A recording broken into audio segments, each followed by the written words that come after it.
훌륭합니다. 너무 훌륭해요. 월급이 200인데 90만 원을 재택하고 있어요. 결혼에 대한 말씀을 살짝 드리면 진짜 요새 사람마다 다르겠지만 결혼이 무조건 비용은 아니잖아요. 결혼식장도 제가 본 제일 싼 거는 800만 원 정도였고 많이 쓴 사람 막 4, 5천만 원까지 쓰죠.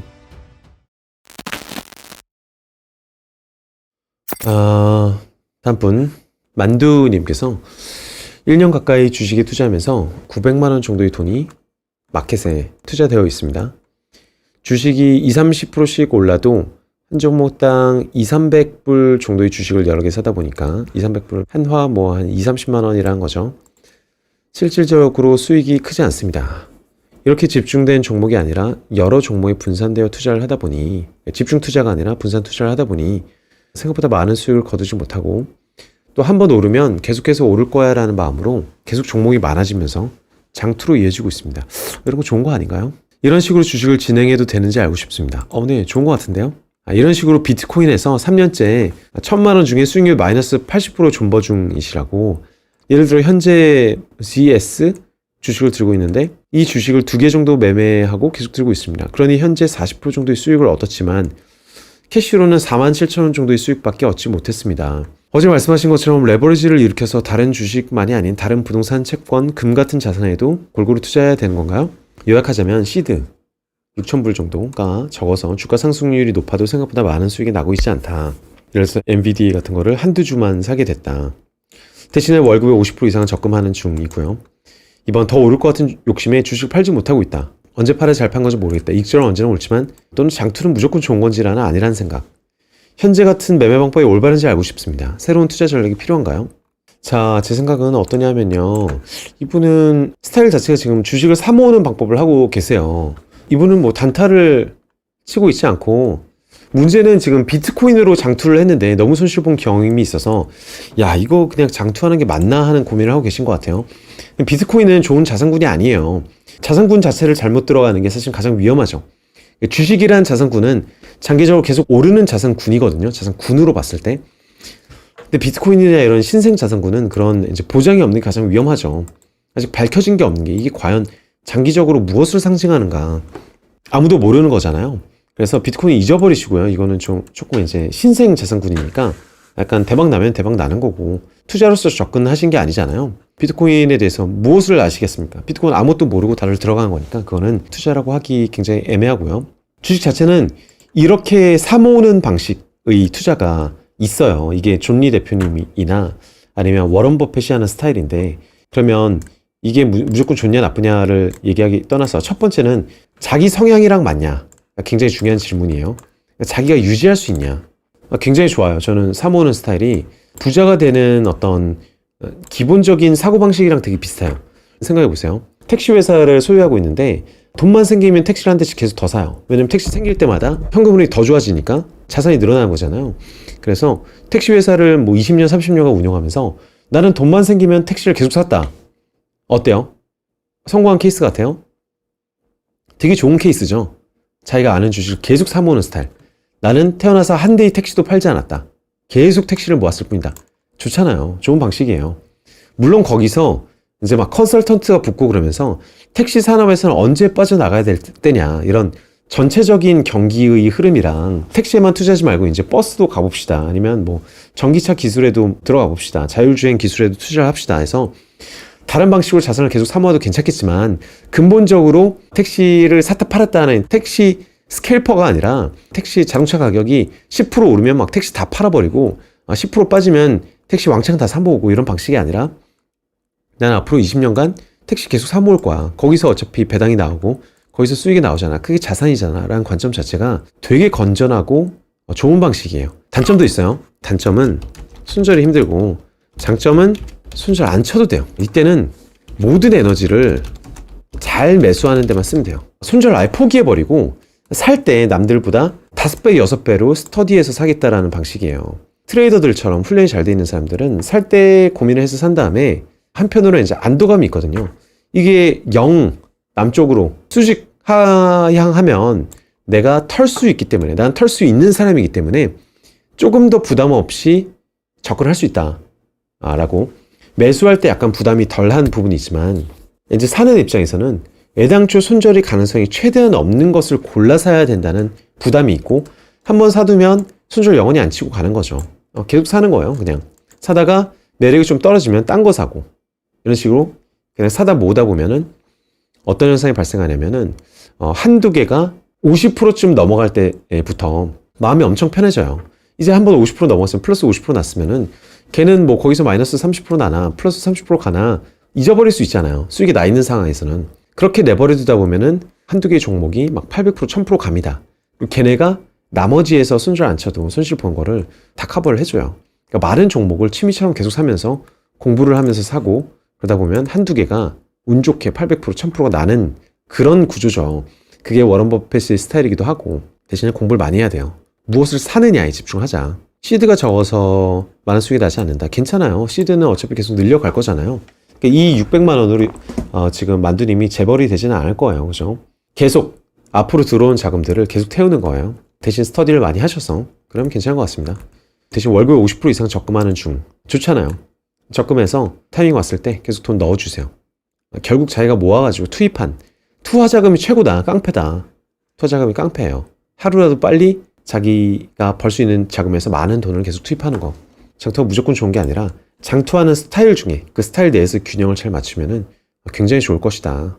현재 같은 매매 방법이 아니에요. 단타가 아니니까. 새로운 투자 전략도 많이 공부를 해보시되, 지금 이 투자 전략에도 극한을 가신 분들이 많이 있으시니까 너무 왔다 갔다 하실 필요 없어요. 여러분, 이런 것도 한번 생각해 볼 필요 있어요. 현금이 1000만원, 자산이 1000만원 있었는데 그게 부동산이건 자산 배분이건 주식이건 최근에 마이너스가 발생해서 이 1000만원이 800만원이 됐어요. 마이너스 20%. 그럼 700만원이 됐어요. 그러면 현금은 다행히 가만히 있었는데 내 자산이 마이너스 30% 났구나 라고 생각할 수도 있지만, 거꾸로 생각하면 이렇게 생각할 수 있어요. 이 자산을 사기 위해서 예전에는 1000만원이 필요했었는데 더 많은 자산을 살 수 있는 환경이 된 거잖아요.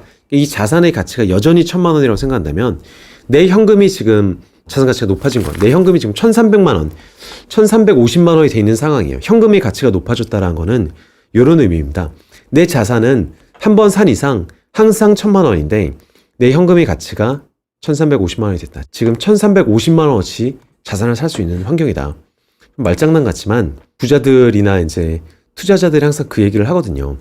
내 현금의 가치가 높아졌다라는 거는 내 현금은 제자리인데 자산값이 똥값이 됐어가 아니라 현금 가치가 높아졌다는 표현은 딱 그겁니다. 내가 살 수 있는 자산이 더 많아졌어.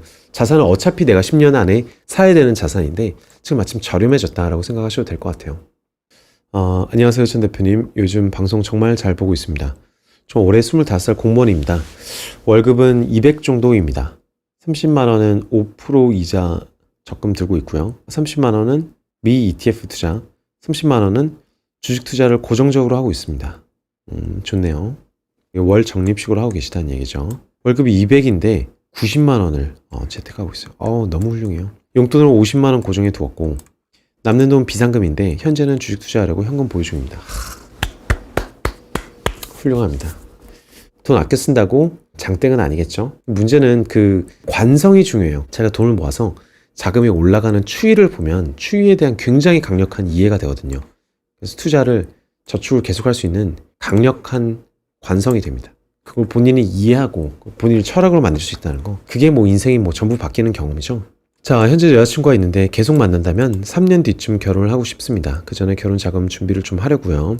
여쭙고 싶은 건 결혼 자금에 올인을 해야 할지, 미래를 내다본 장기 투자도 병행해야 할지 갈피를 못 잡겠습니다.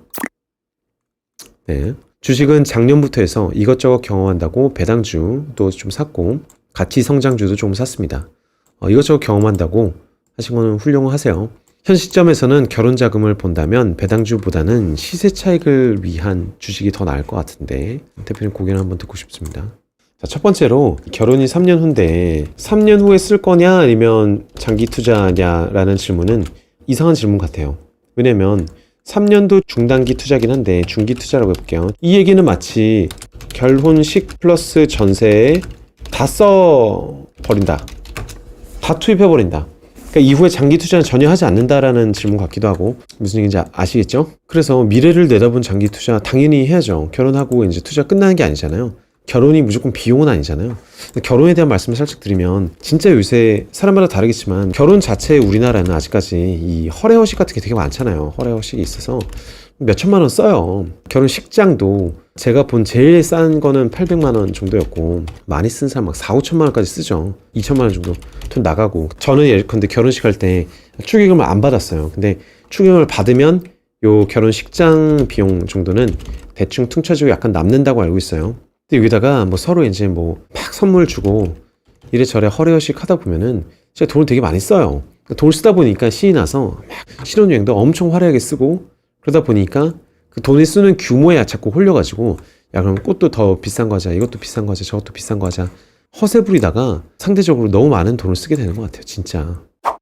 결혼 당장 하세요라는 분도 계신데 이게 또 맞아요. 그러니까 결혼이 좋아요. 결혼하면 결혼이 크게 봤을 때 두 케이스가 있어요. 결혼할 때 돈을 왕창 쓰는 결혼이 있고 결혼해서 돈이 많이 모이는 케이스가 있어요. 주로 이제 젊어서 결혼한 케이스겠죠. 한 템포 빠르게 결혼하면 둘 다 자취를 하고 있는데 둘이 따로 살지 말고 같이 살자. 어차피 자취하고 있는데 그러면 살림살이도 좀 아끼고 더 이제 책임감도 생기고 어쨌든 3년 후 결혼 자금이 부족한데 결혼 자금을 만들기 위해서 지금 지른다?